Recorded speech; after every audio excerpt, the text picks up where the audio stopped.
te demander, s'il te plaît, toi qui m'écoutes ici ou ailleurs, fais simplement ce que je te demande maintenant. Pose ta main sur ton cœur, s'il te plaît. Je veux vraiment prier que Dieu, par son esprit, permette à chacun d'entre nous d'avoir accès à la vérité qui nous a réservée, à la parole qu'il va annoncer, et que cette parole est son œuvre la plus puissante, la plus profonde dans nos vies.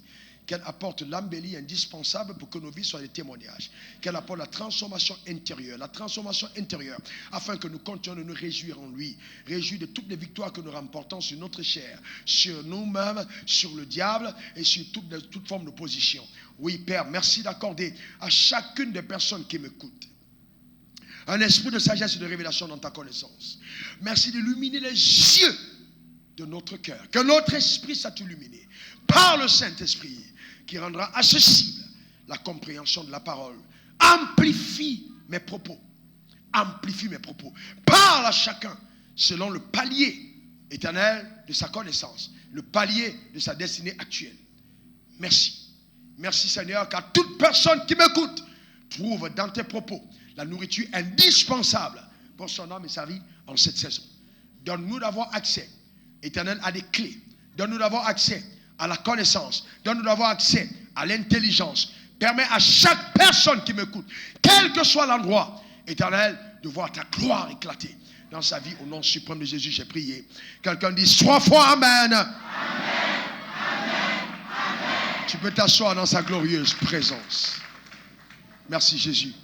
Merci Seigneur. Alléluia.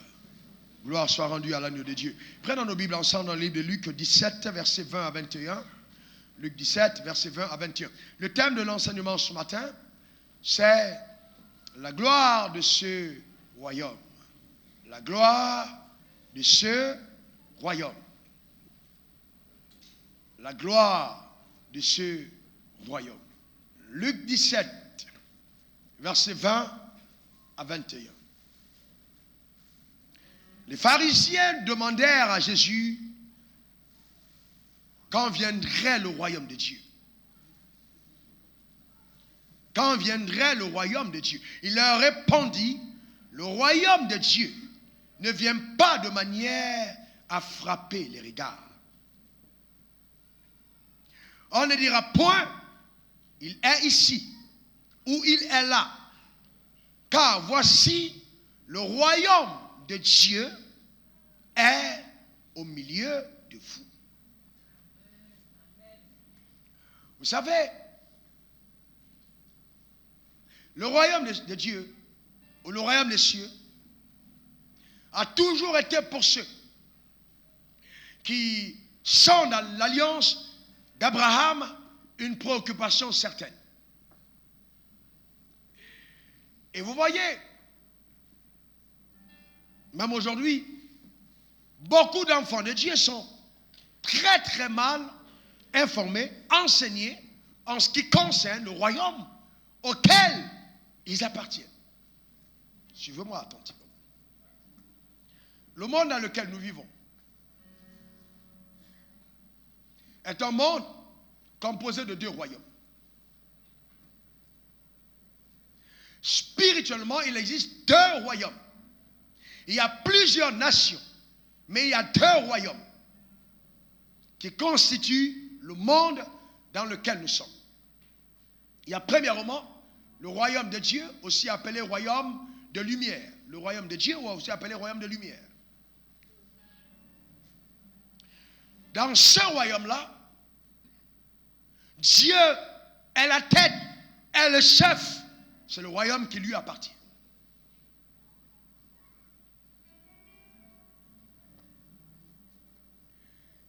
Mais aussi, il existe un autre royaume, appelé le royaume des ténèbres, le royaume de Satan.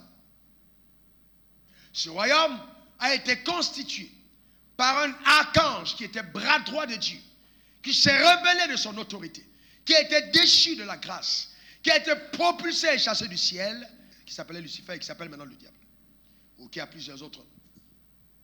C'est le royaume des ténèbres, le royaume de Satan. Et le royaume de Dieu est caractérisé par la lumière. Par la lumière. Caractérisé par le bien. Caractérisé par la vie. Vous allez vous rendre compte que partout où le bien est manifeste, c'est sous l'impulsion de Dieu.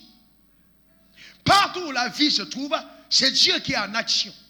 Et le royaume des ténèbres lutte contre la vie. Il s'oppose à la vie. Donc, c'est caractérisé par la mort, par le mal, en fait. C'est ça le royaume des ténèbres. C'est pour ça que toutes les personnes qui appartiennent au royaume des ténèbres sont généralement, d'accord, des instruments du mal. Pourquoi? Parce qu'ils sont sous le règne de Satan. Et tout ce qui leur arrive est symbolisé par le mal et mène à la mort. Voilà ça le royaume des ténèbres. Maintenant, Romains 3, verset 23 nous dit quelque chose de très important. Tous ont péché et ont été privés de la gloire de Dieu. C'est-à-dire quoi? Quand on lit ce texte, c'est-à-dire que toute personne qui naît sur terre est de facto membre ou citoyen du royaume des ténèbres. On n'y entre pas par concours, non. On y entre par hérédité. Donc toute personne qui est née sur terre est de facto membre du royaume des ténèbres. Que ton père ait été pape, que ton père ait été archevêque, évêque, que ton père ait été prêtre, que ton père ait été, je ne sais pas, n'importe quoi. Dès que tu es né dans le royaume des ténèbres. Il n'y a personne qui est né sur terre appartenant au royaume de Dieu. Après Adam, après la déchéance, ça n'existe pas. D'accord? C'est très important de le comprendre. Maintenant, la sortie du royaume des ténèbres est une sortie consciente. On n'y sort pas accidentellement. C'est une sortie consciente. On doit être conscient. On doit soi-même être acteur de sa sortie du royaume des ténèbres.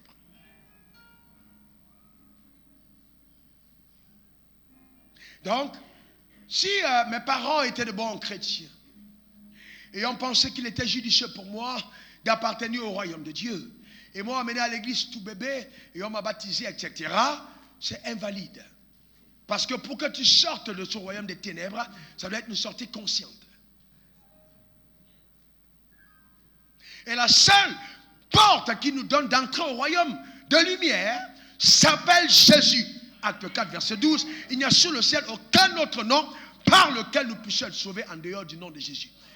Tous les autres imposteurs qui se sont positionnés et vous ont dit, ou ont fait croire aux gens qu'ils pouvaient vous amener au ciel, aucun livre ne parle d'eux après leur mort.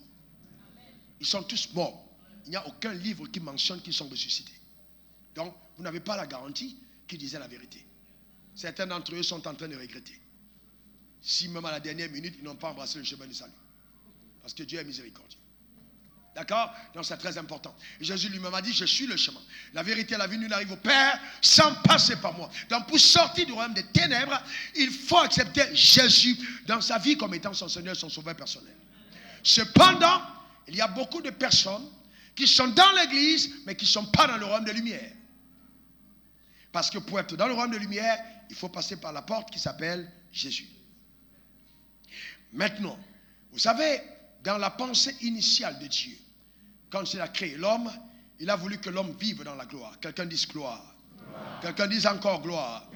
Il a voulu que l'homme vive dans la gloire. Donc le fait d'envoyer Jésus nous sortir du royaume des ténèbres pour nous amener dans le royaume de lumière, c'est afin que la gloire perdue soit retrouvée. Qu'on puisse revivre cette gloire. Donc le but de son envoi n'est pas simplement pour qu'on aille au ciel, mais c'est qu'on puisse commencer à vivre le ciel sur la terre. Maintenant, comprenez bien quand on parle du royaume des cieux. Qu'est-ce que c'est? D'abord, laissez-moi vous définir un peu le mot gloire pour que vous puissiez garder cela dans vos notes.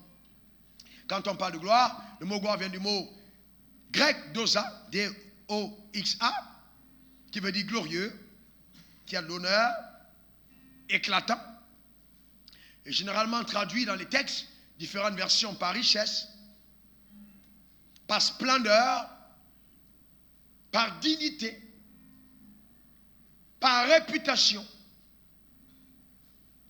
par honneur, par révérence, d'accord? Voilà, et gloire. D'accord? C'est très important. Et dans notre mot kabod, mais lui c'est hébreu, kabod, K-A-B-O-W-D, qui veut signifier gloire, honneur, glorieux, abondance. Et généralement traduit par richesse, par esprit, par dignité, par splendide, par magnificence, magnifique, par trésor, par recevoir, par majesté, par splendeur et par noblesse. Donc voilà un peu, d'accord, les mots D'accord, que synonyme du mot gloire. D'accord, quand vous voulez tirer, d'accord, soit de l'hébreu, soit du grec. Donc, quand on dit privé de la gloire de Dieu, ce n'est pas privé d'une lumière simplement qui était là autour d'eux, non, mais c'est de tout ça. D'accord, de splendeur, de richesse, de dignité, d'honneur, etc. C'est de ça qu'il s'agit. Maintenant, suivez-moi attentivement. Quand on parle du royaume, la gloire de ce royaume, de quoi s'agit-il donc?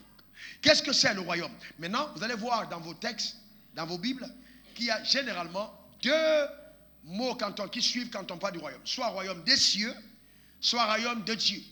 Et j'ai vu que beaucoup de personnes sont confus quand ils voient les deux termes. Et je vais vous dire, un jour, j'étais en train d'enseigner en bas, quand j'ai eu la révélation. J'ai connu ça par révélation de l'Esprit. Et je suis allé dans la parole et j'ai découvert, Dieu a ouvert mes yeux clairement en ce qui concerne ça.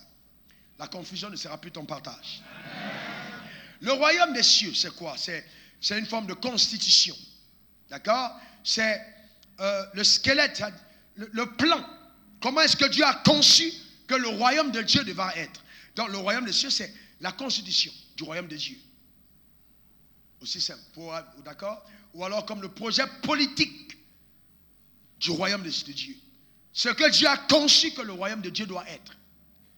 D'accord? C'est pour ça que c'est appelé royaume des cieux. Alors que le royaume de Dieu est la manifestation sur terre du royaume des cieux. Donc, quand le royaume de Dieu se manifeste, c'est le royaume des cieux qui se déploie. Généralement, le royaume des cieux est conçu par le Père et le royaume de Dieu est démontré par l'homme. Voilà la différence. Dieu conçoit le royaume des cieux, mais l'homme démontre le royaume de Dieu. C'est pour ça que Jésus a dit, le royaume de Dieu est parmi vous. Parce que le royaume de Dieu est démontré au travers de chaque personne qui croit. Ça, c'est la pensée de Dieu. Et Jésus a dit, lorsque vous priez, dites que ton règne vienne, que ta volonté soit faite sur la terre comme au ciel. C'est-à-dire que sur la terre, tu démontres le royaume des cieux. À partir de ce moment, tu incarnes le royaume de Dieu. Lève ta main vers le ciel et dis, je suis la parfaite incarnation du royaume de Dieu. Au travers de ma vie, ceux qui ne connaissent pas Dieu sont informés de ce que c'est le royaume des cieux de par ma vie, au nom de Jésus. Amen. Amen et amen. Maintenant, je voudrais qu'on puisse comprendre en profondeur le royaume des cieux. Comprendre le royaume. Comprendre le royaume. J'ai plusieurs points, mais j'ai sélectionné 10 pour ce dimanche. Pour ce jour. Premier, le royaume des cieux est un royaume mystérieux. Le royaume des cieux est un royaume mystérieux. J'entends par mystérieux un royaume aux vérités voilées. Un royaume dont le déploiement de la puissance et les forces sont invisibles, surnaturelles, mais puissantes. Invisibles, surnaturelles. C'est ça le royaume. Donc c'est un royaume mystérieux. Si vous appartenez au royaume des cieux et que vous continuez de mener une vie normale, alors vous êtes anormal. Parce que dans le royaume des cieux, ce que nous incarnons, c'est un royaume de mystère. Et vous voyez, certaines personnes ne le comprennent pas. Tout le monde ne peut pas comprendre ce que Dieu dit. Dieu voile la compréhension de sa volonté. Donc, il dit, à vous, ça a été donné de comprendre les mystères. Donc, les mystères du royaume des cieux sont accessibles à ceux qui appartiennent à ce royaume. Que quelqu'un dise, Dieu me révèle ces mystères. Encore, Dieu me révèle ces mystères. Parce que je suis citoyen de ce royaume. Alléluia. Donc, c'est mystérieux. Donc, dès que vous entrez dans ce royaume, vous devenez quelqu'un de dangereux. Parce que même il dit, Jean 1, verset 12, à ceux qui l'ont reçu, à ceux qui croient en son nom, on leur a donné le pouvoir de devenir. Donc, tout citoyen de ce royaume a un pouvoir suprême sur lui, en lui qui l'incarne. Amen. Quelqu'un dit, j'ai un pouvoir. Encore j'ai un pouvoir. Je me rappelle, en Sierra Leone, j'étais en train d'évangéliser aux environs de midi 13h. Et je suis avec des amis, on évangélisait au marché. Et une femme s'est donnée au Seigneur Jésus. Et elle nous a dit, mon enfant est paralysé depuis qu'il est né. Il a 14 ans aujourd'hui, il ne marche pas. D'accord? C'était une dame musulmane. Et elle a dit, je veux que vous venez prier pour lui. Sauf qu'on était fatigués. À cette heure-là, on était très fatigués. Et j'ai dit, madame, nous sommes du même royaume maintenant. Vous avez cru en Dieu. La même puissance qui est en nous est en vous. Je lui ai lu le texte qui dit, voici les signes qui accompagneront ceux qui auront cru. J'ai dit, est-ce que tu as cru? Elle dit oui. Il dit, est-ce que tu as cru? Elle dit oui. J'ai dit, donc ces signes t'accompagneront. Premier signe, ils chasseront les démons. Deuxième, ils imposeront les mains aux malades et les malades seront guéris. Il dit, est-ce que ton fils est malade? Elle dit oui. J'ai dit, maintenant tu as le pouvoir. Va prier pour ton fils. Vous savez, naïve qu'elle était, elle a cru au côté mystérieux du royaume. Elle a levé les mains. Elle a commencé à partir en criant, la puissance de Dieu est en moi. La puissance de Dieu est en moi. Donc elle est arrivée chez elle. La suite, c'est elle qui raconte. Quand elle est entrée dans sa chambre, elle a vu son fils qui était couché. Elle a dit à son fils, j'ai rencontré des personnes qui m'ont donné d'avoir accès à la puissance de Dieu. Mes mains que tu vois là sont remplies de puissance. Elle a dit, je prierai pour toi et tu vas te lever. Elle a posé les mains sur son enfant. Elle a commandé que son enfant marche. Son enfant, pour la première fois, s'est levé de son lit et a commencé à marcher. Écoute-moi très bien. Le même soir, elle était à la croisade avec son enfant qui marchait, rétréci par la puissance de Dieu. Nous sommes dans un royaume mystérieux. Et comme c'est mystérieux, les choses qui t'arrivent ne sont pas explicables. Comment expliquer qu'un jeune homme qui n'a pas marché depuis 14 ans se mette à marcher? Eh bien, dans ce royaume, les choses qui arrivent ne sont pas scientifiquement explicables. Je déclare sur ta vie que tes témoignages vont embarrasser même ceux qui sont nés dans l'église. Donne-moi le meilleur des amens. Parce que c'est un royaume mystérieux. Donc le mystère accompagnera tout. Et tes affaires, et ta famille, et tes enfants, et tout ce que tu fais. Tu es introduit dans une sphère de mystère. C'est pour ça qu'on ne peut pas expliquer ta vie. Tu es né de nouveau. Tu souffles comme le vent, on entend le bruit. On ne sait pas d'où tu viens et d'où tu vas. Donc n'aie pas peur des vents mystiques parce que tu es ton vent. Donc il n'y a pas de vent qu'on envoie contre toi. Toi-même tu es ton vent. C'est ce que la Bible dit. Tu souffles comme le vent. Personne ne peut t'atteindre. À cause du royaume mystérieux dans lequel tu es. Un enfant de Dieu doit être conscient de cela. Quand tu poses tes pieds sur la route et tu marches, il faut être conscient du fait que tu incarnes un mystère. Tu n'es plus un être normal comme tout le monde. Un jour, j'arrive chez moi. J'étais chez moi et puis un couple arrive avec une femme extrêmement malade. Et puis je regarde la femme. Vous savez, quand les gens sont en train de mourir, ils ont une couleur. Si vous regardez la peau, vous sentez que la personne est en train de partir. Donc quand j'ai vu le visage de la femme, je savais qu'il y avait un sérieux danger. J'entends le Saint-Esprit qui me dit, ne prie pas pour elle. Demande à la femme de s'asseoir où tu étais assis. Donc moi je me suis levé, j'ai demandé à la femme de s'asseoir, je suis allé au bureau. J'ai commencé à demander au Seigneur, mais qu'est-ce que tu es en train de me dire concernant la dame? Et puis je prie, je n'ai pas de réponse. Quand je ressors, je trouve la femme en train de transpirer à grandes gouttes. Mais je demande, qu'est-ce qui s'est passé? Elle dit, je me sens bien. Dès que je me suis assis où tu étais assis, une puissance a inondé ma vie. Et j'ai été instantanément guéri. Expliquez-moi comment vous pouvez expliquer une chose pareille. C'est le mystère de Dieu. Que ce genre de témoignage t'accompagne dans ta vie de tous les jours. Au nom suprême de Jésus. Et ce mystère accompagnera la signature des contrats, les promotions, la création d'entreprises, le succès de tes enfants, le mystère divin. Au nom suprême de Jésus. Donne-moi le meilleur. Amen. Tu appartiens à ce royaume. Le chef de l'État rêve et il voit ton nom écrit dans le mur. On dit cherche-le. Tu n'as pas besoin d'être recommandé par qui que ce soit. C'est un royaume mystérieux. Tu n'as encore rien vu. Je te garantis. Tu vas danser seul sans musique. Tu vas danser seul sans musique. Quand Dieu va te montrer son visage.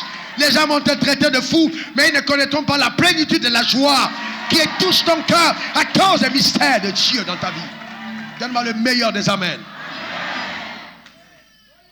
Amen. Ensuite, il n'est pas simplement mystérieux, mais c'est aussi un royaume qui a des clés. Quelqu'un dit clé. Quelqu'un dit encore clé. Une troisième fois clé. Très bien. Qu'est-ce que c'est la clé? C'est un petit instrument qui nous permet d'avoir accès à quelque chose, qui te permet d'accéder. C'est tout petit, mais ça peut ouvrir de grandes portes. des clés ou des codes qui te permettent d'accéder à certains trésors, à certains univers qui ne sont réservés qu'à ceux qui détiennent cette clé. Regardez ce que Jésus dit dans Matthieu 16, verset 19. Je vous donnerai les clés du royaume des cieux. Je vous donnerai les clés du royaume des cieux. Ce que tu lieras sur la terre sera lié dans les cieux.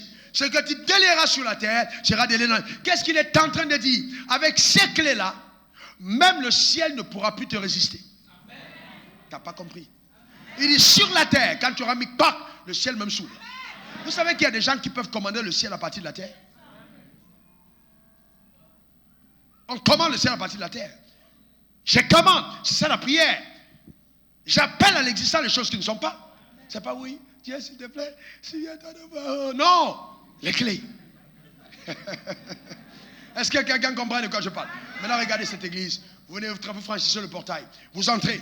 Vous êtes dit au temple de la foi. D'accord. Je vous pose une question. Est-ce que vous êtes entré, quand vous entrez au temple, est-ce que ça vous garantit que vous entrez dans mon bureau? Vous pouvez entrer dans la salle de réception? Vous pouvez entrer au bureau du pasteur? Non. Dans la salle en bas? Non. Pourquoi? Il vous faut la clé. Si elle n'est pas ouverte, il vous faut les clés. Donc l'appartenance au royaume ne te garantit pas l'accès aux richesses, l'accès aux trésors, l'accès aux bénédictions qui te sont réservées. Il te faut rechercher les clés. Les clés. Les clés. Et vous savez, si tu n'as pas de clés, tu seras dehors, mais il va pleuvoir sur toi. Celui qui n'a pas de clés, comme Dieu m'a dit hier, ne diffère pas du gardien.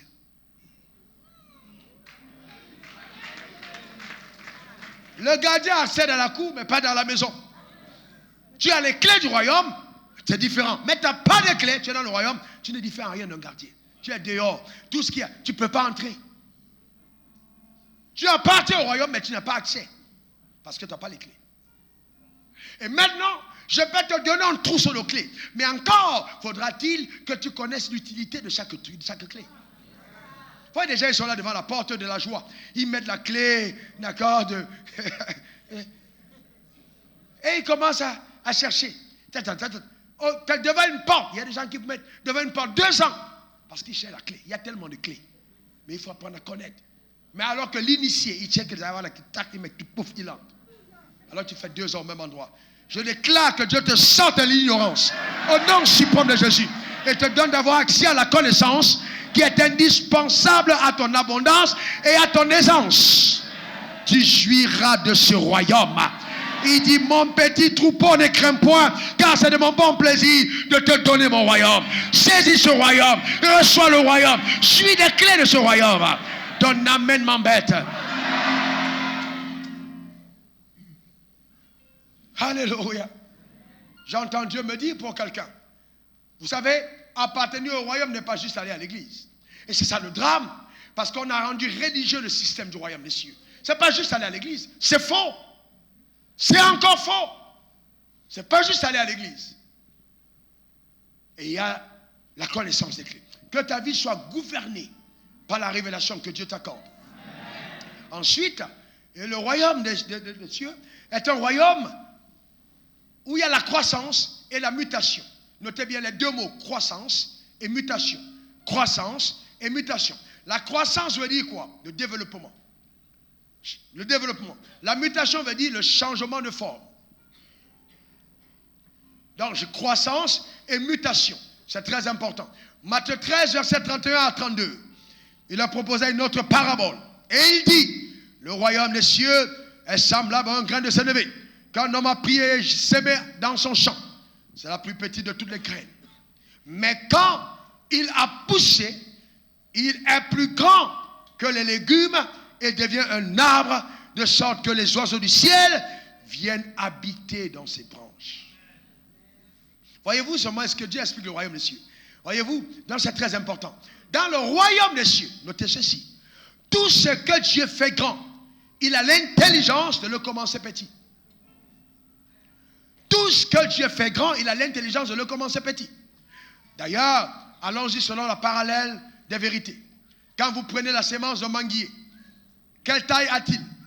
Il est tout petit. Mais quand vous le mettez en terre, qu'est-ce qu'il devient? Un géant arbre. Mais qui sort de quoi? D'un petit noyau. Donc, vous savez, le plus important, ce n'est pas votre taille, mais votre essence. Quelqu'un n'a pas compris. C'est plus important, ce n'est pas ta taille, mais c'est ta nature. Aussi longtemps que tu es dans le royaume des cieux, tu es condamné à prendre du volume. Tu vas te développer. La preuve, tu es assis là. Certains 1m75, 1m70, 1m80, 1m94. Mais quand tu es né, tu étais tout petit. Tu as grandi, n'est-ce pas? Tu as grandi, vrai ou faux? Tu as grandi, n'est-ce pas? Mais c'est la même chose dans le monde surnaturel. Tu vas te développer. Je te le dis, tu vas te développer. Tu ne peux pas être assis devant un hôtel comme celui-ci et être nain. Et pour que tu crois, ce n'est pas la prière. Pour que tu crois, c'est la nourriture. Tu dois te nourrir. La parole doit arroser ton esprit. Ça te permet de te développer, de grandir. La sémence doit être protégée et valorisée. Dieu est tellement grand que tout ce qu'il touche, il le rend grand.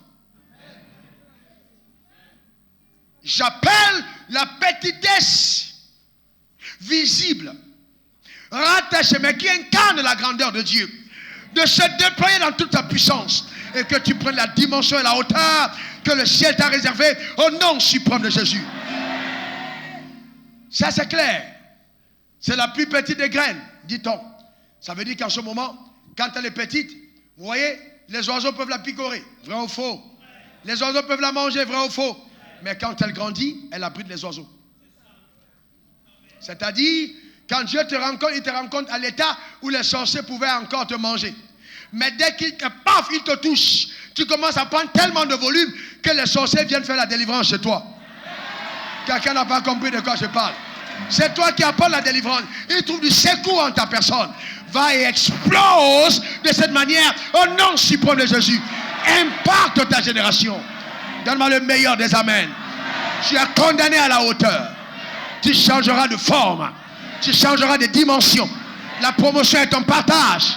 N'oubliez pas, même la personne qui vous a aidé à garer là derrière, aujourd'hui, ce matin, est peut-être le futur ministre des Finances de ce pays. Dans le royaume des cieux, considérez tout le monde. Parce que la sémence de la grandeur est incarnée par chaque enfant du royaume. Quelqu'un dit, je suis grand. Dis-le encore, je suis grand. N'écoutez pas les discours religieux de je ne suis qu'un faible petit. Tu n'as pas de faible petit, tu es grand. Dieu n'engendre pas les petits. Il engendre les grands qui a l'intelligence de faire commencer petit. C'est ça la grandeur. Dieu va tellement t'étendre que même tu dormais sur un lit, une place, ça va devenir 2. Ton lit sera 3 places. Ta chambre est 16 mètres carrés, tu auras 60 mètres carrés de chambre. Tes dressings vont augmenter. Tes territoires vont exploser. Ta position va augmenter. Que cela soit ton partage au nom suprême de Jésus. Donne-moi le meilleur des amens. Ça, c'est la conviction que chaque croyant doit avoir. Il y a des gens qui sont là, oui, si je perds mon poste aujourd'hui, qu'est-ce que je deviendrai demain? Tu es malade ou quoi? Tu perds ton poste aujourd'hui, qu'est-ce que tu deviens demain? Là où Dieu t'a positionné. Tu savais qu'il t'allait arriver là?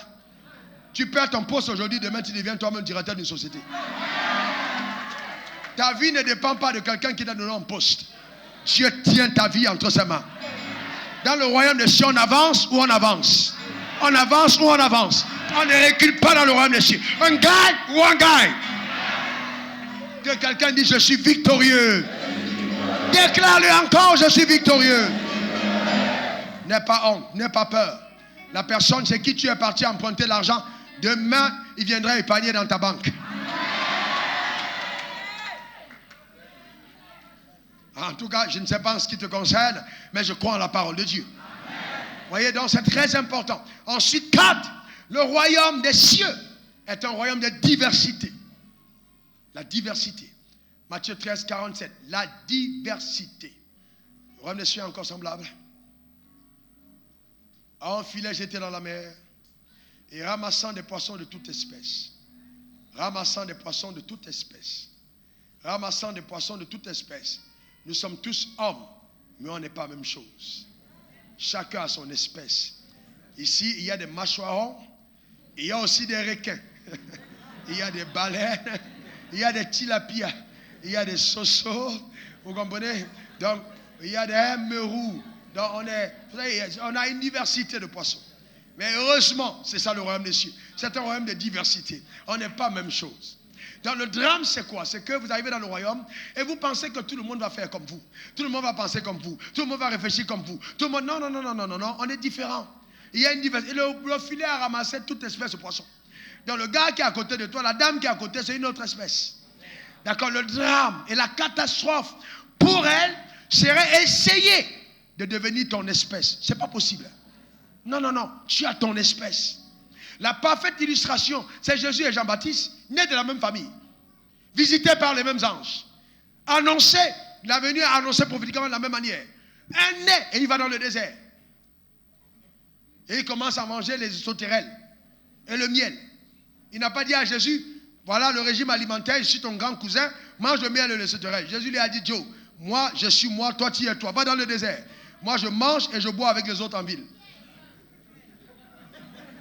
Est-ce que quelqu'un comprend de quoi je parle? Vous savez, les gens qui n'ont pas compris le royaume, le jour où ils jeûnent et ils te voient danser, et ils pensent que tu dois jeûner en même temps qu'eux. Le royaume est de la diversité. Est-ce que quelqu'un comprend? On n'est pas même chose, mais on a le même Dieu. Est-ce que quelqu'un comprend de quoi je parle? Garde ta spécificité, mon frère. Et ose faire ce que personne d'autre n'a fait avant toi. Si je n'avais pas compris ça trop tôt, ce message m'a été en 1995. J'étais en train de méditer dans une ville appelée Bafsam. À 5 h du matin, quand Dieu m'a parlé. Si vous ne faites pas attention à ça, qu'est-ce qui se passe? Vous êtes détruits. Vous commencez à être comme les autres. Les autres vous inspirent, mais pas plus que ça. Vous êtes vous-même. Vous devez sortir ce qui attend vous. Votre diversité est une richesse incroyable. Et c'est ce qui vous donnera une place considérable dans ce royaume. Parce que si vous venez répéter ce qu'on a déjà vu, vous êtes anonyme. Je déclare sur ta vie que ta manière d'être, ta manière de faire, le réel toi-même, germe maintenant. Au nom suprême de Jésus. Donne-moi le meilleur des amens. Faut pas être fâché. Toi, tu as cru en Dieu pour un vélo. Lui croit en Dieu pour un jet. Où est ton problème? On est un royaume de diversité. Il y a d'autres qui sont la poussière, d'autres qui sont les étoiles. C'est la diversité. Il a dit à Abraham, tes descendants seront comme la poussière. Donc il y a des gens qu'on écrase, mais ils sont enfants de Dieu. Et ils sont heureux. C'est pas grave. Mais il y a d'autres qui sont en haut. On les regarde et ils inspirent. Je ne sais pas où tu choisis d'être. C'est la diversité. Pourquoi vous voulez batailler? Il veut la guerre pour ça. C'est la diversité. Jean-Baptiste n'a pas changé les vêtements de Jésus. Jésus n'a pas changé ceux de Jean-Baptiste. À chacun son appel. Maintenant, si tu es disciple de Jésus et que tu avais Jean-Baptiste, quand Jésus arrive, tu le laisses. Tu laisses Jean-Baptiste pour partir. Parce que quand les disciples ont vu Jésus, ceux qui étaient appelés à ce type, ils ont dit, Joe, nous, non, les affaires de sauterelles, les miels ici, on ne peut pas. Nous, on est avec Jésus. Ils ont commencé à le suivre. Jésus, on va avec toi. Est-ce que quelqu'un comprend de quoi je parle? Et ils l'ont suivi. Jean-Baptiste n'a pas arrêté. Il a dit, allez-y. Est-ce que vous comprenez? Il y a des gens qui sont en train de garder les gens de ton ministère. Il les garde. Il les protège. Mais dès qu'ils vont te voir, ils te suivent. Et il y a des gens, ils étaient dans d'autres églises parce que je n'étais pas encore là. Mais dès que je suis arrivé, ils doivent venir. C'est un principe du royaume. Est-ce que quelqu'un comprend? Et il y a ceux que j'ai ici, que je dois affecter ailleurs. Le royaume de Dieu est un royaume de diversité. Et l'intelligence et la sagesse pour comprendre ça. Alléluia. Il y a des gens qui t'entendent parler. C'est comme si le cœur sort de la cavité. Quelque chose à l'intérieur est en train de... Quand ce gars parle, en fait, c'est la même espèce. Le drame de l'aigle, c'est de s'accommoder avec les hérons et penser qu'il est un héron. À un certain moment, il se rendra compte que le plumage n'est pas le même. Ah ouais. Que quelqu'un dise diversité. Quelqu'un dise encore diversité. C'est très important. Il faut valoriser la diversité. Je rends grâce à Dieu. Grâce à Dieu. Pour des personnes qui croient en d'autres choses. Auxquelles je ne crois pas. Que Dieu bénisse ceux qui croient que la maladie est une punition du ciel pour apprendre aux chrétiens à être en bonne santé, à obéir. Donc qu'ils soient eux-mêmes davantage malades. D'accord? Et qu'ils apprennent par la maladie. Ça, c'est leur problème.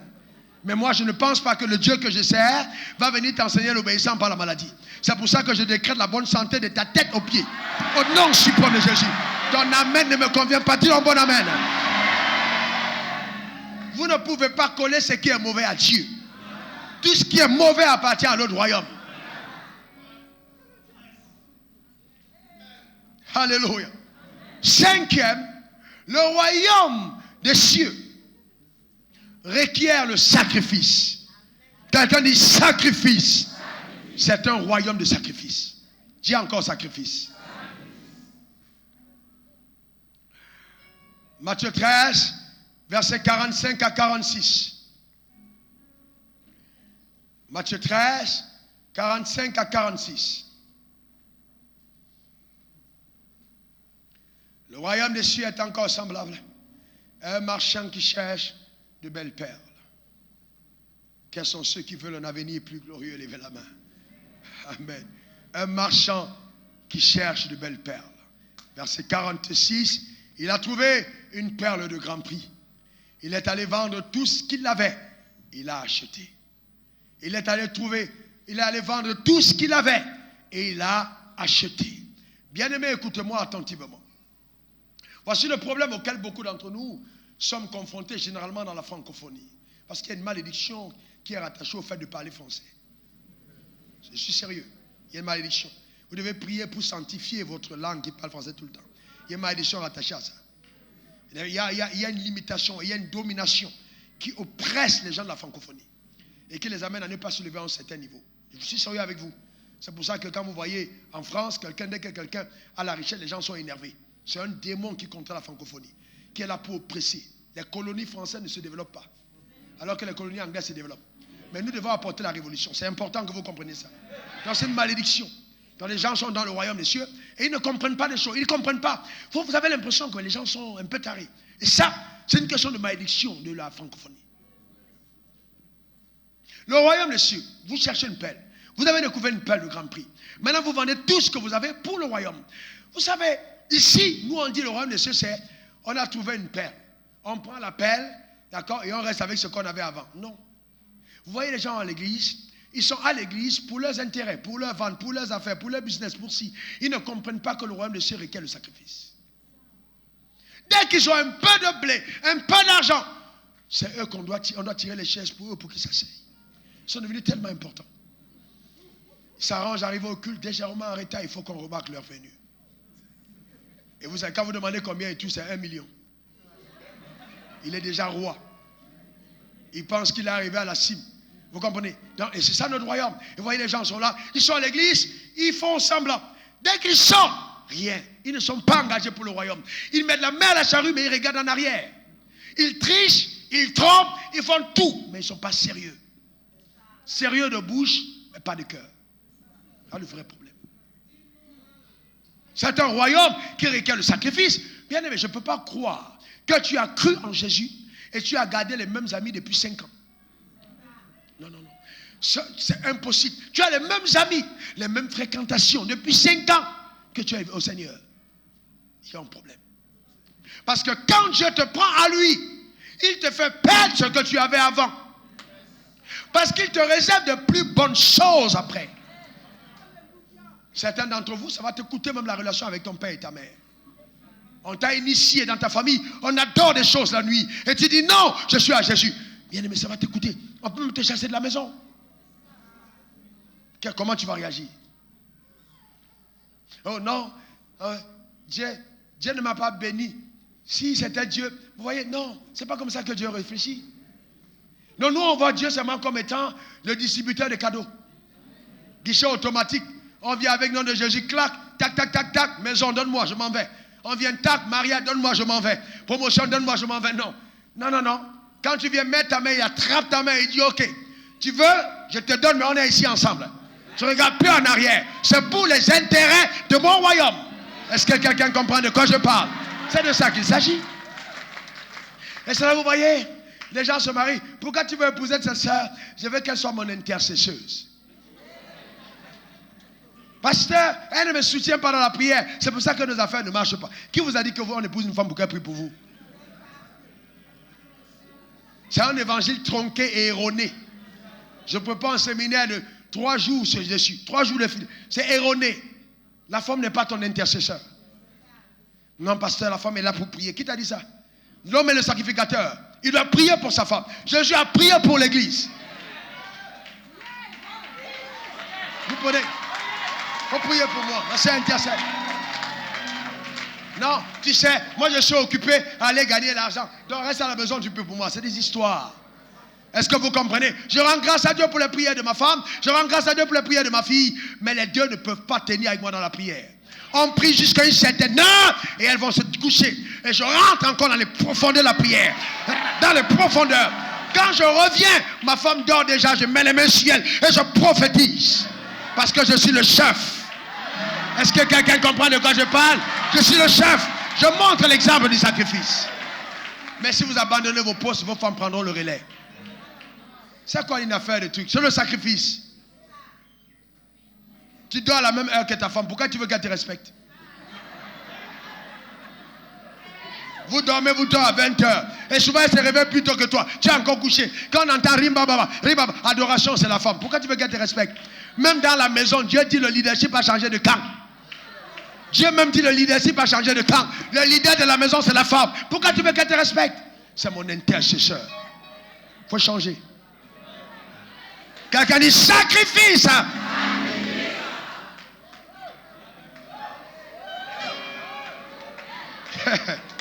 C'est chaud, hein? Mais c'est bon, n'est-ce pas? Oh, que les hommes du temple de la foi, les héros du royaume, lèvent la main et disent, je suis la tête. Quelqu'un dise encore, je suis la tête. Et c'est pour ça que cette église est bénie. L'une des rares églises où on n'a plus d'hommes que de femmes. Et des vrais hommes. Pas des omelettes. Des hommes. Des vrais hommes. Alléluia. Hey! Sacrifice. Je vais vous dire une chose. Écoutez-moi très bien, pasteur et église, écoutez-moi. Écoutez-moi partout sur la terre. Il y a des gens qui ne peuvent plus être mes amis. Ils sont nés de nouveau. Ils parlent en langue. C'est des frères, mais ils ne peuvent pas être mes amis. Le palier où je suis, notre amitié me sera nuisible. Donc, notre amitié sera... Ils ne peuvent pas comprendre. Le degré dans lequel je paye, ils ne peuvent pas comprendre. Quelqu'un va venir me raconter non, on ne peut pas des fables. On ne peut pas être ensemble. Gloire à Dieu pour lui. Mais on n'est plus amis. Donc, Dieu a demandé sur l'autel du sacrifice cette amitié pour une consécration davantage. À plus forte raison, vous avez des amis païens. Je n'ai pas dit de ne pas avoir des partenaires, c'est possible. Des personnes avec qui vous faites des affaires, c'est possible. Mais amis, âmes, vos âmes sont liées. Vous écoutez la même musique et vous dansez ensemble sur le même rythme. Et il y a un problème. Hey, quelqu'un dit hey. Ah, amen. Numéro 6. Le royaume des cieux est un royaume qui récompense ses ouvriers. Quelqu'un dit récompense. Encore récompense. Matthieu 20, verset 1 à 2. Car le royaume des cieux est semblable à un maître de maison qui sortit dès le matin afin de louer les ouvriers pour sa vigne. Il convint avec eux d'un denier par jour et il les envoya à sa vigne. Voyez-vous, donc quand Dieu te recrute dans sa maison, il te recrute parce qu'il a une récompense qui est rattachée à ton appel. C'est clair. Donc cessez de faire croire que le Dieu que nous servons est un Dieu qui ne récompense pas ses enfants. Ce n'est pas vrai. Dieu récompense ses enfants. David dit quoi? J'ai été jeune, je suis vieux.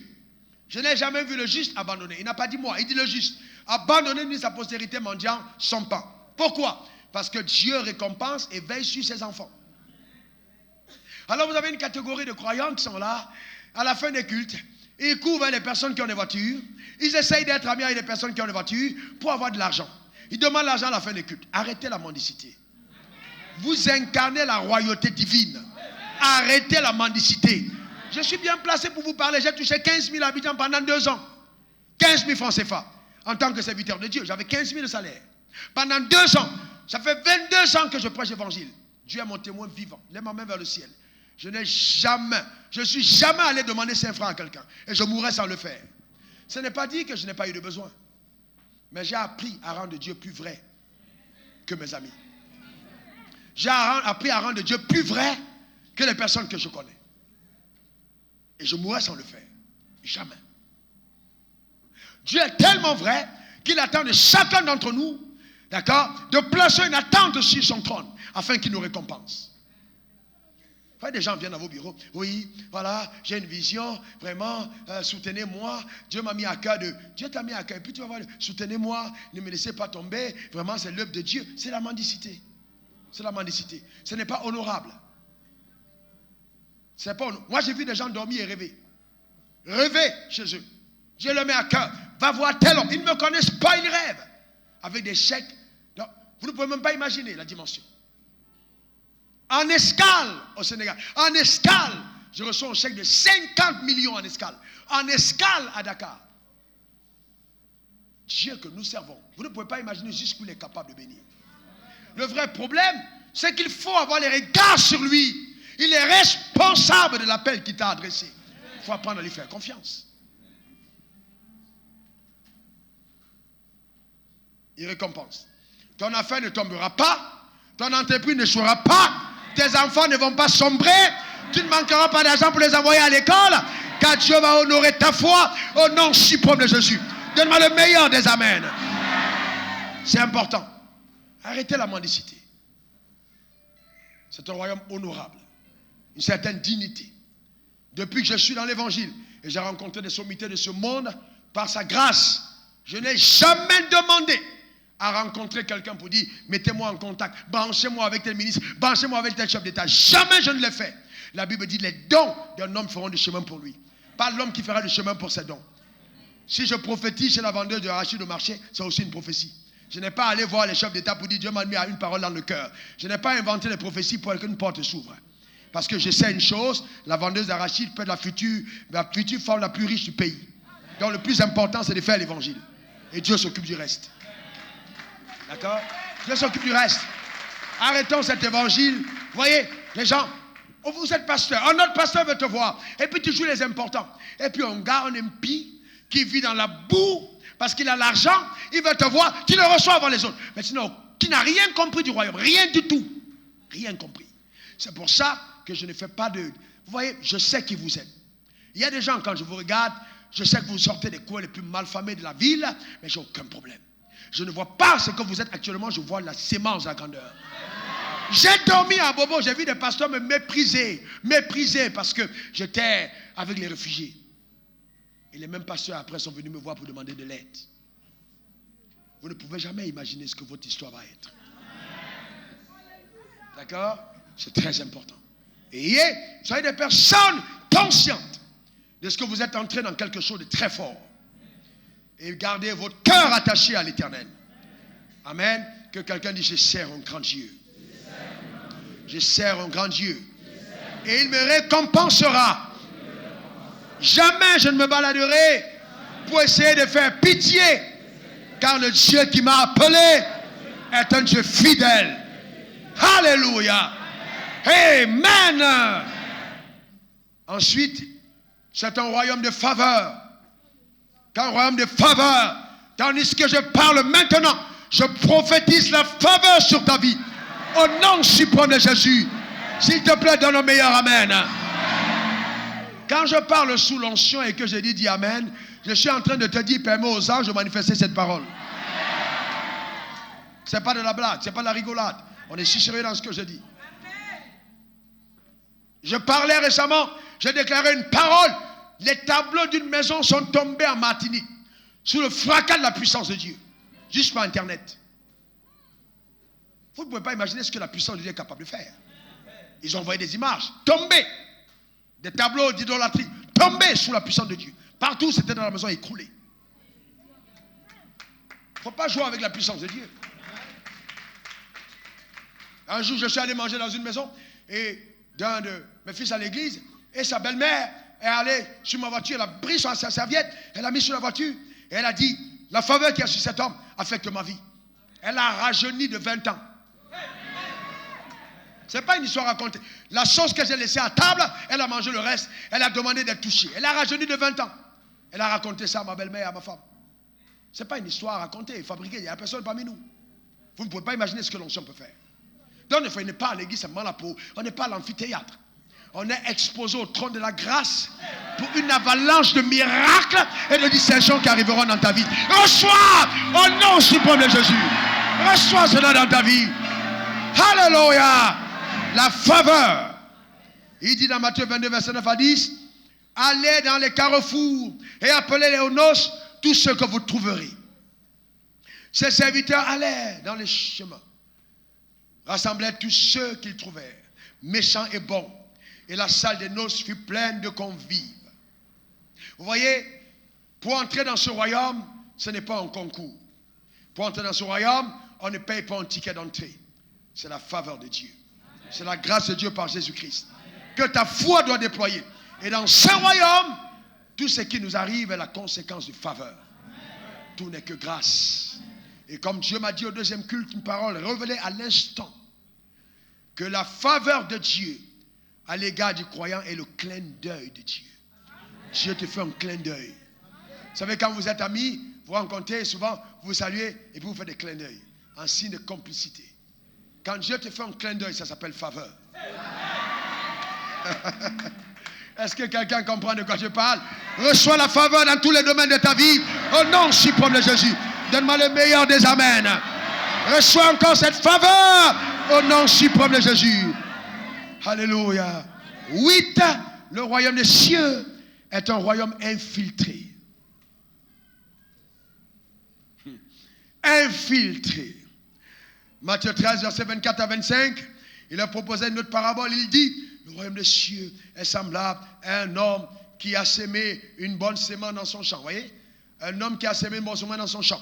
Et la Bible dit, mais pendant que les gens dormaient, ça il ne faut jamais dormir, spirituellement parlant, ne dormez pas, soyez éveillés. D'accord? Son ennemi vint, sèma l'ivraie parmi le blé et s'en alla. Vous voyez? Et là, j'ai vu beaucoup de problèmes. Avoir des gens dans l'église, avoir des problèmes avec ça. Le royaume des cieux est infiltré. Vous voyez, vous avez un voisin, mais vous ne savez pas qui il est. Il y a des gens qui viennent à l'église, s'asseyent. La nuit, ça devient des chauves-souris. Ils sortent. Bon, vous demandez, mais pourquoi la grâce de la puissance de Dieu ne les touche pas? Dieu est un Dieu patient. Souvent, Dieu est patient. Il n'a pas envie de t'humilier. Il laisse d'abord un temps. Mais si tu continues un jour, tu sors la nuit, les ailes se brûlent. Tu ne te rentres plus. Parce qu'il y a des endroits où quand on met les pieds, on ferait mieux de ne plus aller dans la sorcellerie. C'est un royaume infiltré. Vous voyez les gens à l'église. Et souvent, vous entendez un mari qui a encore des battements avec sa chair, qui lutte encore avec sa chair. Il dit à sa femme, dans tous les cas, on sait où on se voit. Vous savez, vous voyez comment? C'est toi et certains infiltrés, vous voyez dans les coins. C'est tout. Vous voyez, il y a des infiltrés sur l'église. Leur but, c'est de jeter le déshonneur dans le royaume. Ils déshonorent le royaume. Vous les trouvez dans des endroits et vous dites, mais comment est-ce qu'on ferait? Non, frère, non, sœur. Il y a des infiltrés. Il y a des infiltrés. On prêche le message à la sortie. Il y a un gars qui est là, il a déjà repéré. 1, 2, 3, 4, attaque. Il y a des infiltrés. Voilà, il y a des gens qui ont infiltré le royaume. Ils dansent comme nous. Ils chantent comme nous. Ils donnent comme nous. Ils prient comme nous. Mais ils ne sont pas des nôtres. Hélas. C'est des infiltrés. C'est des agents secrets de Satan dans le camp ennemi. Envoyés pour s'aimer la zizanie et pour apporter le déshonneur au royaume. Je vous déclare exposé et livré au nom suprême de Jésus. Dans tous les cas, ces gens n'aiment pas là où il y a le feu de Dieu. Je les ai souvent vus la nuit quand je prie, je dors. Il y a des moments, j'ai des visions, je vois des visages. Dieu me dit, voilà les personnes qui vont venir. Quand je les salue à la sortie des cultes, je les vois. Souvent, quand ils me saluent à la sortie des cultes, viens me saluer. Ils me saluent à la sortie des cultes, tu les vois? Ils baissent la tête. Ils savent qu'on s'est repéré la nuit. Donc, ils sont exposés, ils sont vaincus. Ils sont venus pour obéir à leur maître, mais ils se sont rendus compte que le périmètre était saturé. Ils rentrent avec la queue entre les jambes, honteux et confus. Ah, que Dieu te donne d'avoir le discernement au nom suprême de Jésus. Donne-moi le meilleur des amens. Aucun infiltré n'épousera une fille de cette assemblée. Et aucun homme de cette église n'épousera une infiltrée. Parce qu'il y a aussi des infiltrés avec eux. Et est-ce que ça va? Regarde ton voisin, demande-lui infiltré ou membre. Demande à la personne de te répondre. Demande à la personne de te répondre.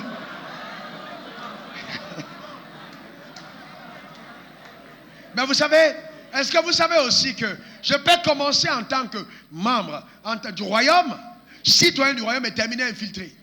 Parce qu'à un certain moment, Satan peut entrer dans ton cœur. Comme ce fut le cas de Judas. Il était les autres. Il a chassé les démons, mais finalement, il était le relais de Satan.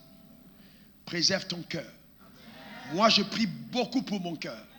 Et généralement, laissez-moi vous dire, viens, regardez. Un homme comme lui, un homme de grande destinée. Cet homme que je vous présente. Alors, Dieu parle à son cœur.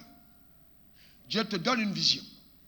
À un certain moment, le diable peut te faire croire que réussir cette vision, il faut absolument que tu mettes ta main dans une secte. Et que tu sois avec des gens de telle loge. Et tu vois, c'est Dieu qui t'a parlé. Mais maintenant, comme tu as envie d'accomplir la vision, mais sans les stratégies de Dieu, tu ouvres le cœur. Tu mets la main. Et on commence à te citer les noms. On te dit tel pasteur est dedans, tel autre est dedans. Comme mon gars que je connais très bien est venu me demander. Il me dit, est-ce que si je vais dans les loges, c'est mauvais? J'ai regardé le gars, j'ai dit, tu es né de nouveau, non? J'ai dit, mais depuis ce temps-là, je ne vois plus trop dans les églises. Et j'ai vu qu'il a... Mais vous voyez, attention. Vous savez, souvent, et donc, paf, tu cèdes et puis tu entres. Mais les gens oublient que le diable ne te donne jamais rien. En fait, il te propose ce qui t'est réservé. Parce que si tu n'avais pas une destinée élevée, il ne te proposerait pas. Vous pensez que tous ceux qui vont dans les sectes, ils deviennent grands? Ils prenaient quelqu'un d'une destinée sombre, vous l'amenez dans le truc, rien ne va se produire. Pourquoi? Parce que cette personne n'en avait réservé rien du tout. Vous devez comprendre ça. Le diable va venir essayer de t'infiltrer par la séduction. Et souvent, c'est l'argent. Dès que l'argent entre, on perd le contrôle. Voyez-vous? Et donc, pourquoi? Parce que justement, le diable peut venir, il le voit, il sait que lui, il va être utile au royaume. Il prend une masse d'argent et il lui donne. C'est pour ça que quand vous avez l'argent, tout l'argent que vous avez ne vient pas de Dieu. Le diable peut te donner l'argent. Je répète, le diable peut te donner l'argent. Je parlerai de ça le 2 septembre, le diable peut te donner l'argent. Il y a des contrats, il y a des marchés que tu as, c'est pas le diable, c'est pas Dieu qui t'a donné, c'est le diable. Il te donne parce qu'il sait que quand tu as l'argent, tu seras distrait. Il le sait. Il sait que maman entre dans le cœur d'un croyant quand le croyant jamais mal l'argent. Il le sait. Et il te donne l'argent. Et tout argent que tu as obtenu par les stratégies diaboliques commence à être une porte d'entrée de Satan. C'est tout. Vous comprenez ça? Donc, on doit être armé, on doit être prêt. Il y a des gens, ils ont l'argent et c'est ça qui te fait mourir de crise cardiaque. À cause de l'argent. Frère, l'argent c'est bien, mais venant de Dieu c'est mieux. Je reprends. L'argent c'est bien, sœur, mais venant de Dieu c'est mieux. D'accord? Tu n'as pas besoin de te compromettre. 9. Le royaume des cieux est un royaume précieux. Matthieu 13, 44. C'est un royaume précieux. Le royaume des cieux encore semblable à un trésor caché dans un champ. L'homme qui l'a trouvé le cache. Et dans sa joie. Et dans sa joie. Et dans sa joie. Donc il est précieux. Le royaume des cieux va produire dans la joie dans le cœur de quiconque l'embrasse. Tu ne peux pas entrer dans le royaume des cieux et ne pas avoir la joie. Le royaume des cieux ne consiste pas à manger, à boire, mais à la paix, la joie par le Saint-Esprit. Oh, que la joie de Dieu soit ton partage. Oh, que la joie de Dieu soit ton héritage. C'est un royaume précieux, frère. Précieux. Est-ce qu'il est précieux pour toi? Est-ce qu'il est précieux pour toi? Vous savez, j'ai fait cette prière régulièrement. Père, je te lève ma main vers le trône de la grâce. Et je dis, papa, que je ne rencontre jamais quelqu'un sur mon chemin qui me sortirait de mon amour pour toi et mon engagement pour le royaume des cieux. Jamais. Ça, c'est ma prière de tous les jours personnellement. Jamais. Donc, si je dois rencontrer l'émir du Qatar et qui me donnera tous les puits du pétrole et que je me détacherai de Dieu, que je ne rencontre jamais, je maudis le jour de la rencontre. Je maudis le jour de la rencontre. Bien aimé, le royaume des cieux est précieux. Tellement précieux que pour moi, il passe en premier. Ça, il y a des gens qui sont, oui, j'étais occupé. Non, je suis occupé cette saison. Je ne peux pas venir à l'église parce qu'il court après un maigre revenu d'une affaire qui va rapporter 200, 300 000. À quoi ça sert? Quand l'heure du culte arrive, tu dis à tes personnes, écoutez-moi bien, il faut que j'aille au culte. Ouais. Il faut que j'aille au culte. Vous savez, c'est dans cet esprit que Dieu avait demandé de ne pas travailler le sabbat. C'était pour montrer aux gens que la récompense ne vient pas du travail, mais de celui qu'on adore. C'est le même esprit qui dit qu'il y avait aussi des années sabbatiques, où tu ne mettais rien dans ton champ, mais le ciel continue de t'arroser. Bien aimé, je vais te dire une chose, ce n'est pas ton travail qui prend soin de toi. Bien qu'il faille travailler, mais ce n'est pas ton travail. Dieu qui t'a donné le travail doit passer en premier. Que ta fidélité, ton engagement ne s'arrête pas parce que tu as trouvé le travail. C'est minable. Il ne faut pas y arriver. D'accord? Il faut continuer d'être engagé. Et ensuite, voyez, dans Luc 12, verset 34, il dit, là où est ton trésor, là aussi sera ton cœur. Donc si le royaume de Dieu est précieux, dans ce royaume-là, je dois investir ce qui est à moi. Bien-aimé, écoutez-moi bien, je vous le dis avec une entière fermeté. Tout ce qui transite entre mes mains bénies, et Dieu seul sait combien, j'ai fait le vœu à Dieu de le mettre pour le royaume. Ça, je n'ai pas eu peur, quand il s'agit de sommes 325 millions, 300, mettre tout, je n'ai pas peur. C'est pour Dieu. Donc, je n'ai pas de problème avec ça. Je n'ai vraiment pas de problème. Parce que le royaume des cieux, pour moi, est précieux. Donc, ce qui est à moi, je le mets dans le royaume. Mais voici la mentalité de la francophonie. On donne les petites choses, on donne des petits billets, on donne des petites offrandes. Quand on commence à avoir l'argent, on veut s'affirmer par les grosses maisons, on va s'affirmer par les grosses voitures, on veut avoir des grosses boucles d'oreilles, on va avoir des gros sacs. Mais tout ça, c'est rien. Ça, c'est francophone. Vous trouvez un richissime anglophone, riche. Il est à l'église, il sait, il ouvre la porte. Il dit, pasteur, vous voulez faire manger les gens? S'il te plaît, est-ce que tu peux m'accorder la bénédiction d'apporter ces 3 millions? Sans qu'on ne demande. Son cœur est engagé. Il a compris la préciosité du royaume. Même les chefs d'État le comprennent. Pourquoi? Parce que le royaume est précieux. Mais frères, nous ne traitons pas bien le royaume des cieux. Hélas, mais je continue de me battre dans la prière, de jeûner, de prier, pour qu'on sorte de cette, que la francophonie passe à un autre niveau. C'est scandaleux, c'est petit, c'est bas. Le royaume des cieux est précieux. Donnez de la valeur au royaume. Je dis, il est inacceptable que moi je sois prédicateur de l'évangile et que je prêche avec un micro qui va rien tout le temps. Non. Regardez les chaises sur lesquelles vous êtes assis. Il y a les mêmes chaises là à Abidjan. Mais ça, c'est une commande spéciale. Avec le matériau de qualité. Parce que le royaume de Dieu est précieux. La Bible dit tout dans la maison de Dieu, c'est crie gloire. Quand on a dans ce royaume, même les mèches, c'est crie gloire. Les boucles, gloire. Les chaussures, gloire. Les habits, gloire. Ta maison, gloire. Parce qu'il est précieux. Il ne faut pas que tout s'écrit gloire et puis ton offrande n'écrit pas gloire. Laisse ton offrande dire aussi gloire. Est-ce que quelqu'un comprend de quoi je parle? Frère, Dieu n'a pas envie de prendre tout ce qui est à toi. Mais il veut que tu mettes tout ce qui est à toi à son service. Écoutez-moi très bien. Le royaume des cieux n'a jamais demandé tout ton argent. Mais même tellement précieux que même la peinture de ta maison, tu dois la refaire. Tu ne peux pas être enfant de Dieu. On chante des cantiques dans ta maison tout le temps et tu as la même peinture depuis 7 ans. À un certain moment, c'est embarrassant. Il faut tu dois voyager avec ta femme. Tu dois aller prendre des vacances avec ta femme. Il n'y a aucun problème. Bien manger, ça fait partie du royaume des cieux. Ce n'est pas le panier de l'église. Non, c'est une mauvaise mentalité. Non. Mais il faut prendre soin des choses de Dieu. Le faire comme on le fait pour le Seigneur. À cause de ton statut d'ambassadeur, tu es obligé d'élever des critères d'excellence. Ce royaume est précieux. Vous ne pouvez pas. Écoutez, je suis un ambassadeur. Je ne veux pas me déplacer dans les rues et je marche comme un clochard. Je représente les intérêts du royaume des cieux. C'est précieux. Dans la manière de te coiffer, de t'habiller, de te parfumer, même si c'est au citron. L'essentiel, c'est que tu sois présentable. Arrêtez cet évangile où on dit que la gloire, elle est abstraite. Non, la gloire est visible. Il y a des gens qui vont parler en langue parce qu'ils t'ont vu.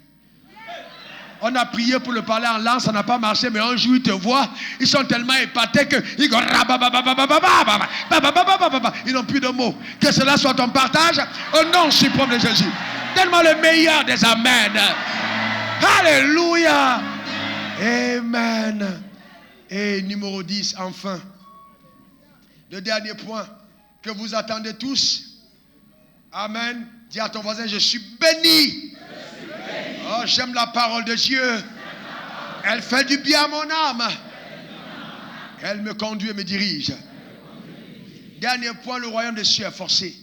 et c'est un royaume de violence. Il est forcé et c'est un royaume de violence. C'est Jésus même qui l'a dit. Matthieu 11, verset 12. Matthieu 11, 12. Depuis le temps de Jean-Baptiste jusqu'à présent, le royaume des cieux est forcé. Et ce sont les violents qui s'en emparent. Donc ici, la Bible nous dit clairement que la jouissance des bénédictions du royaume, des privilèges du royaume, requiert de toi la violence. Qu'est-ce que c'est la violence spirituelle? C'est la capacité d'être patient, d'être persévérant, d'être endurant et consistant dans ses voies. C'est la violence. Vous savez, vous êtes tellement violent que même si votre pasteur dit tu ne réussiras pas, tu regardes ton pasteur enfant, tu dis tu me mens, je vais réussir. C'est ça la violence. Je suis arrivé dans des endroits où le pasteur prophétise. Viens là, venez. On prophétise, venez. Mettez-vous devant. On vient, on prophétise. Écoutez, venez. Hein? Mettez-vous devant moi. On prophétise. On arrive là, on met la main ici. On saute. Il y a deux options. Si on saute, tu peux attraper ma main. Attrape ma main, mets sur ta tête. C'est ça la violence. Est-ce que quelqu'un comme... C'est ça la violence. Si je sens que les mains de ce gars sont loin, ça ne passe pas ma tête. Il la pose là. Avance mon frère. Et il saute, il met là. Use de violence. Voilà. Mets sur ta tête. Est-ce que quelqu'un comprend? Maintenant, si je n'arrive pas à toucher sa main, d'accord, je me positionne moi-même et je mets les deux mains sur ma tête. Et je dis ce que j'ai envie d'entendre. Est-ce que quelqu'un comprend? Juste de violence. Je ne quitte pas devant cet hôtel sans avoir reçu ce que Dieu m'a... Est-ce que quelqu'un comprend de quoi je parle? C'est ça la violence. Vous allez voir quelqu'un qui dit je dois être maudit. On a sauté ma tête. Voyez, j'ai fait tout ce que je voulais. Le pasteur m'a prophétisé. Il a sauté ma tête. Il est allé sur l'autre tête. Bien aimé, c'est peut-être parce que tu es béni qu'il a sauté ta tête. C'est un homme qui peut oublier ta tête. Mais attrape sa main. Vous savez, c'est ça la violence. Attrape sa main. Est-ce que quelqu'un comprend? Pourquoi tu es là, tu dis oui, j'attends qu'on me reçoive, ça fait 1 mois, ça fait 2 mois, tu n'es pas violent. Tu n'es pas violent. Le royaume de Dieu est forcé. C'est pas violent. La violence. Vous comprenez? Écoutez-moi très bien. J'ai refusé à non de me dire non. Quelqu'un n'a pas compris. J'ai refusé à non de me dire non. On ne me dit pas non. On ne me dit pas non. Non, ce n'est pas ma réponse. Même Dieu ne me dit pas non. Ses promesses sont oui et amen. Soyez violents. Vous priez pour une chose une fois. Et puis ça ne marche pas. Vous dites non, c'est que vraiment Dieu ne veut pas que j'ai ça. Non, forcez. Forcez. Obtenez. Possédez. Jouissez. Il faut forcer. Je ne t'ai pas dit d'aller te positionner devant le pasteur de tous les hommes. Ce n'est pas de ça qu'il s'agit. Forcez. Il ne faut pas dire maintenant le pasteur a dit forcer. Et puis maintenant, celui qui va demander un numéro de téléphone, tout le monde. Non, ce n'est pas de ça que je parle. Forcez. Amen. Que quelqu'un dise je suis violent. Quelqu'un dit je suis violent. Même quand on construisait cet endroit, on est venu mettre à démolir. J'ai dit quoi? Où? On démolit. On ment. Celui qui va démolir n'est pas né. Vous parlez de quoi démolir? J'ai dit continuez. Ils sont encore venus, ils ont tout pris pour partir. C'était pas une défiance, je respecte l'autorité, mais c'était une violence. Je suis rentré dans mon bureau, 2 minutes après, j'ai eu la solution du ciel. Et on a continué. C'est ça la violence. Quelqu'un veut me dire non, tu sais, tel pasteur, jusqu'aujourd'hui, son sentier est bloqué, il connaît, on l'a amené même chez le ministre, c'est pas basé. Le tel pasteur là, il s'appelle qui? Moi je m'appelle Wafo. Un homme à qui on ne dit pas non. Je ne sais pas ce qui te concerne. On ne me dit pas non. J'obtiens ce que je veux parce que je suis violent. Quelqu'un dise violence. Quelqu'un dise encore violence. N'ayez pas une mentalité de choses faciles. Tu as parlé à une soeur une fois. Elle te fait comme si elle ne t'a pas vu. Pourquoi tu arrêtes? Elle aussi, elle fait son malin, toi aussi. Pourquoi tu arrêtes? Alors que quand tu es parti, son cœur a commencé boum, boum, boum, boum, boum. Mais elle a la culture du royaume. On ne sait pas, elle ne se presse pas. Il faut être violent. Est-ce que quelqu'un a compris de quoi je parle? Amen. Mets ta main sur ta tête et bénis-toi toi-même. Bénis-toi. Tout ce que tu vas dire maintenant, ça va arriver. Bénis-toi toi-même. Déclare ce que tu veux voir. Appelle ça à l'existence. Sois violent sur ta propre vie. Bénis-toi toi-même. Rababo Sakatabiri. Rababo Sakalatori Baboria. Rababo, bénis-toi toi-même. Déclare ces choses. Appelle ces choses. Appelle ces choses. Bénis-toi toi-même. Là où tu te trouves, mets ta main sur ta tête. Bénis ta propre vie. Appelle à l'existence. Use de violence. Use de violence. Use de violence. Ce qui avait tardé. Appelle à l'existence. Appelle ça maintenant.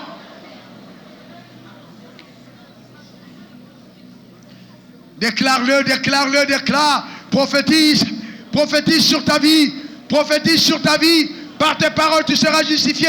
Par tes paroles, tu seras condamné. Appelle ça maintenant.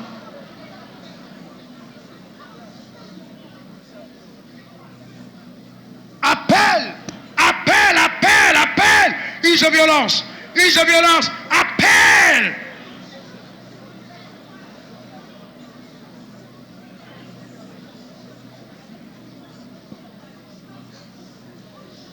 Appelle à l'existence. Appelle à l'existence. Appelle à l'existence. Déclare-le sur ta vie. Use d'autorité. Parle.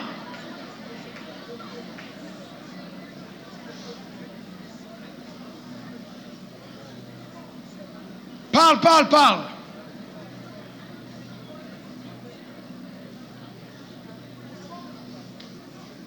Alléluia. Amen. Dis, je possède ce que j'ai déclaré et demandé au nom de Jésus. Alléluia. Amen. Je vais terminer maintenant. Matthieu 15, versets 21 à 28.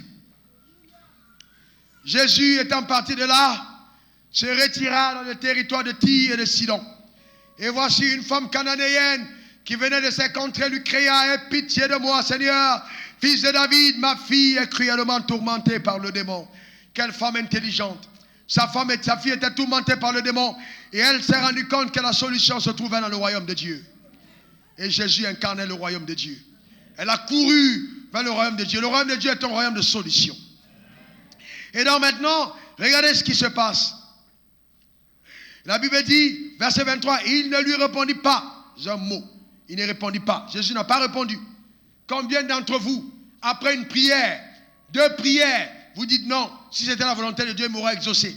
Il y a des moments où le ciel est silencieux pour voir votre détermination. Il y a des moments où le ciel ne répond pas pour voir jusqu'à quand, jusqu'où vous croyez en ce que vous demandez.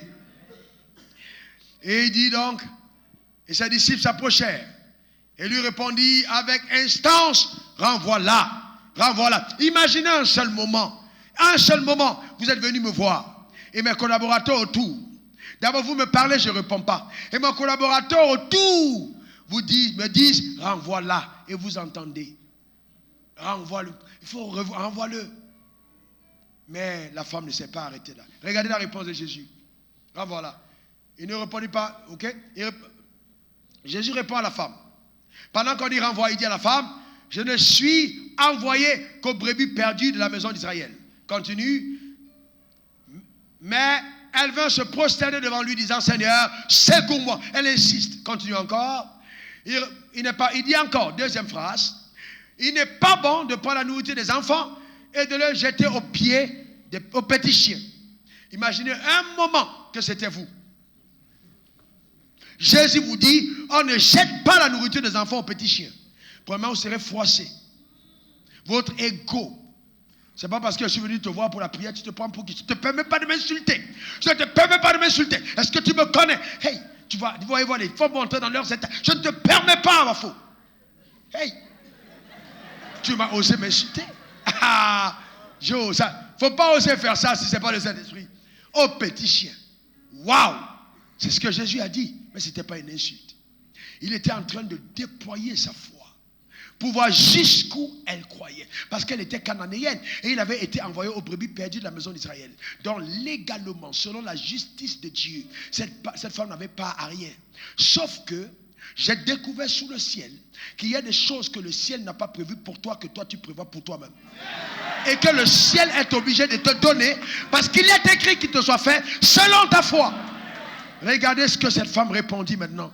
Elle répondit, Seigneur, oui Seigneur, dit-elle, mais les petits chiens mangent les miettes qui tombent de la table de leur maître. Regardez maintenant ce que le Seigneur va dire. Alors Jésus lui dit, femme, ta foi est grande. Qu'il te soit fait comme tu veux. Femme, ta foi est grande. Et vous voyez, pendant longtemps, j'ai pensé que seuls les croyants pouvaient avoir la foi. Et j'ai découvert que souvent les incroyants ont une plus grande foi. Elle était cananéenne. Et donc, imaginez un seul moment. Si dans une femme à qui étaient réservées les miettes, et si ces miettes peuvent guérir une fille malade et tourmentée, si des miettes peuvent faire un tel miracle dans la vie d'une femme, imaginez un seul moment, d'accord, quelqu'un qui lui est installé à la table. Nous mangeons et notre pain, le repas d'entrée, parce que le pain c'est l'entrée. Donc quand Jésus dit, il parle de l'entrée. Si notre entrée peut donner aux gens malades de se lever, à plus forte raison le pain de consistance. Hey! Quelqu'un n'a pas compris de quoi je parle. Si l'entrée du royaume peut guérir les gens qui mangent les miettes du pain qui tombe, qu'en sera-t-il de ta propre vie? Bien-aimé, je suis venu te dire que tu seras sans excuse. La gloire de ce royaume est telle que tu ne peux pas te permettre de laisser ta vie être comme elle a souvent été. Parce que dans ce royaume, la gloire est restaurée. Et nous sommes tous assis. Prenez-moi vos chaises, mettez-le de ce côté. Mettez-moi, vous allez replacer après. Mettez là, on est tout. On est au banquet. Regardez, on est installé. Mettez vos chaises là. Déplace un peu ta chaise de ce côté. Viens là, s'il te plaît. Dépêche-toi, vas-y. Viens de ce côté, avance. Là un peu. Très bien. Toi aussi, viens de ce côté. Nous sommes au banquet. Et ça, c'est la table du roi. D'accord? Nous sommes assis. Jésus est là. Et on est là. Voilà, les pieds sont croisés. C'est la noblesse. On est dans le royaume. D'accord? Voilà le royaume. Nous mangeons à table. Et je vais vous dire, quand vous êtes né de nouveau, ce qui se passe, c'est que votre nom, il y a des chaises qui sont greffées à la table. Dès que tu acceptes, viens maintenant. Viens. Viens. Très bien. Il entre là. Mais c'est en son nom. Le banquet est tellement vaste qu'on invite des convives au fur et à mesure. Mais il y a un banquet, c'est dressé. Sauf que dans ce banquet, on n'a pas à la table quelqu'un qui est là pour demander aux gens qu'est-ce que tu manges. Et il y a un menu qui est posé devant ta table. Et chaque fois que tu tournes, le menu n'a pas une seule feuille, il est plein. C'est un festin tellement royal que tu tournes page après page. C'est pas le menu où tu regardes sur mon nom, c'est comme un livre. Et ce livre s'appelle la Bible. Quand tu tournes dedans, tu découpes. Tu tournes dedans, tu découpes. Tu tournes dedans, tu découpes. Tu tournes dedans, tu découpes. C'est le festin. Maintenant, tu passes ta commande et tu t'assois. Tu ne te déplaces pas. Les anges viennent te servir. Donc, ce n'est pas archaïque. On passe la commande directement sur son iPad. On touche tac, tac, tac, tac. On reste là calme. Et puis, ça sonne de l'autre côté. Les anges récupèrent. Service royal. Entre-temps, tu es assis. C'est pas seulement un royaume de ribaba. Il y a un temps pour chaque chose. Il y a un temps pour ribaba. Il y a un temps pour la table. Dans ta royauté. Est-ce que quelqu'un comprend de quoi je parle? Maintenant, quand on dit qu'il prend l'indigent de la boue pour le faire asseoir avec les rois à table, il faut regarder la royauté des gars qui sont ici pour faire attention. Regardez comment ils sont habillés, regardez la royauté. Donc quand Dieu te récupère dans la boue, il prend soin d'abord de t'amener dans le sas. Il va commencer à te nettoyer, à t'enseigner les choses du royaume. Maintenant quand on te prend pour te poser dans le royaume, c'est que quelque part il y a quelque chose qui a déjà pris place. Est-ce que quelqu'un comprend de quoi je parle? Là on te récupère et on vient, on te place là, dans la royauté. Assieds-toi, mange Jésus. Amen. Mais entre-temps, il était dans l'antichambre et on le préparait pour la gloire. Mais quand il entre là, et donc quand ce processus s'accomplit, le croyant pense que Dieu l'a oublié. Il est juste en train de te préparer. Si les miettes ont pu bénir une femme, changer la vie de ses enfants, à plus forte raison toi qui es à la table. Je prophétise sur ta vie. Je déclare au nom suprême de Jésus que Dieu te donne accès à tous les trésors de son royaume, à toute la gloire de son royaume. Que ta vie soit colorée de gloire, de puissance, que le règne soit une évidence. Au nom suprême de Jésus, donne-moi ton meilleur amen. Acclame le Seigneur pour ta propre vie. Acclame le Seigneur pour ta propre vie. Alléluia! Alléluia! Amen. Amen. Passe ta main sur ton cœur et prie pour toi-même maintenant. En demandant à Dieu, par sa miséricorde, la plus excellente et glorieuse, de visiter ta vie, de changer radicalement ta vie entièrement. Prie le Seigneur. Dis au Seigneur vraiment de tout mon cœur, de tout mon être, de tout mon cœur, de tout mon être. Véritablement, je vais embrasser les voies du salut. Je veux vraiment vivre mon histoire sur terre.